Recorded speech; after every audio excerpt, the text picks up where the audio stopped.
ماشاء اللہ لا حول ولا قوۃ الا باللہ العلی العظیم۔ اعوذ باللہ من الشیطان اللعین الرجیم۔ بسم اللہ الرحمن الرحیم۔ السلام علیکم محترم ناظرین و سامعین۔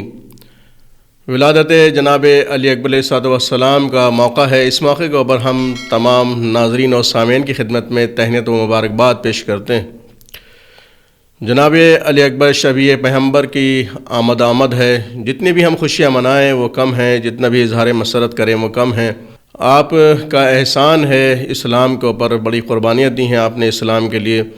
آپ کی ولادت بسعادت 11 شعبان المعظم سن 43 ہجری میں ہوئی تھی، اور جیسا کہ آپ کے علم میں ہے آپ کی شہادت روز عاشور سن 61 ہجری میں ہوئی تھی۔ کل ملا کر کے آپ کی مدت حیات 17 یا 18 برس رہی ہے۔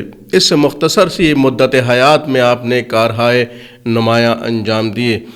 آپ شباہت میں، صورت میں، سیرت میں اور گفتار میں رسول اسلام سے مشابہ تھے۔ اس کی بہترین گواہی کربلا کے میدان میں ملتی، وہ بھی ایک امام معصوم کی زبان سے۔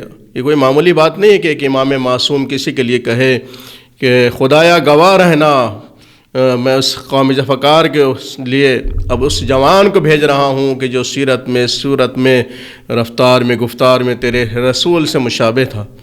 اور جب مجھے رسول خدا کی زیارت کا اشتیاق ہوتا تھا تو میں اس کے رخ انور کی زیارت کر لیتا تھا، علی اکبر کے چہرے کی زیارت کرتا تھا۔ اب وہ جوان میدان میں جا رہا ہے، کوئی معمولی بات نہیں تھی ایک کڑیل جوان کا میدان میں اپنے لال کو، ایک باپ کا بھیجنا۔ اسی لیے جب جناب اکبر رخصت ہو رہے تھے تو فرمایا تھا کہ بیٹا مڑ مڑ کے دیکھتے جانا، پہلو میں باپ کا دل تھا۔ بہرحال امام نے رخصت کیا، کیوں؟ اس لیے کہ دین کا بچانا عظیم تھا، دین کو محفوظ رکھنا زیادہ ضروری تھا، اور چاہے یہ جو جوان دین کے اوپر قربان ہو جائے لیکن دین محفوظ ہو جائے۔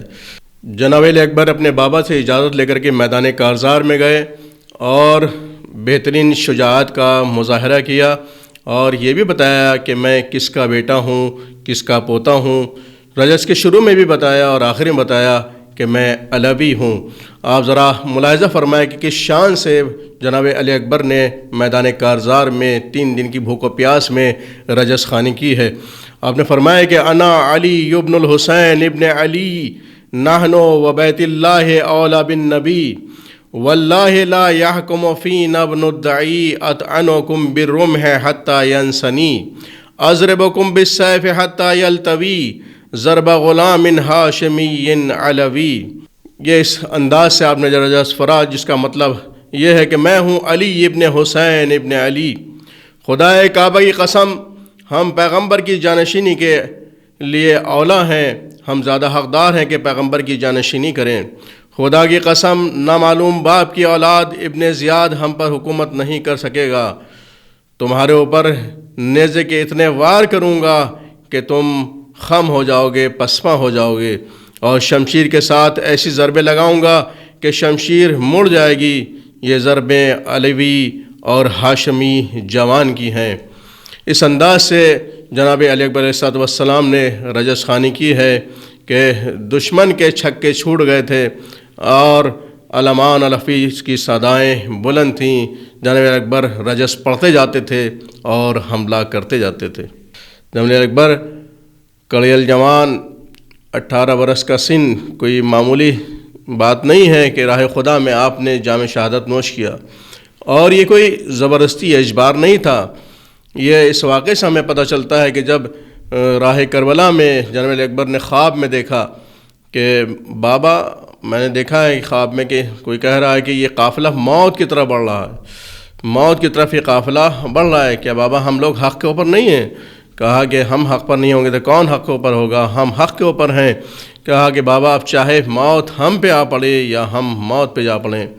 جناب علی اکبر علیہ الصلوۃ والسلام ہر لحاظ سے جوانوں کے لیے آئیڈیل اور نمونہ عمل ہیں، عبادت کے اعتبار سے، شجاعت کے اعتبار سے، دلاوری کے اعتبار سے، اور راہ خدا میں ایثار کے اعتبار سے، قربانی کے اعتبار سے، اور دین پر فدا ہو جانے کے اعتبار سے، فداکاری کے لحاظ سے، جس جہت سے بھی دیکھیے خدا کی خوشنودی اور رضا حاصل کرنے کے لحاظ سے جناب علی اکبر تمام نوجوانوں کے لیے نمونۂ عمل ہیں۔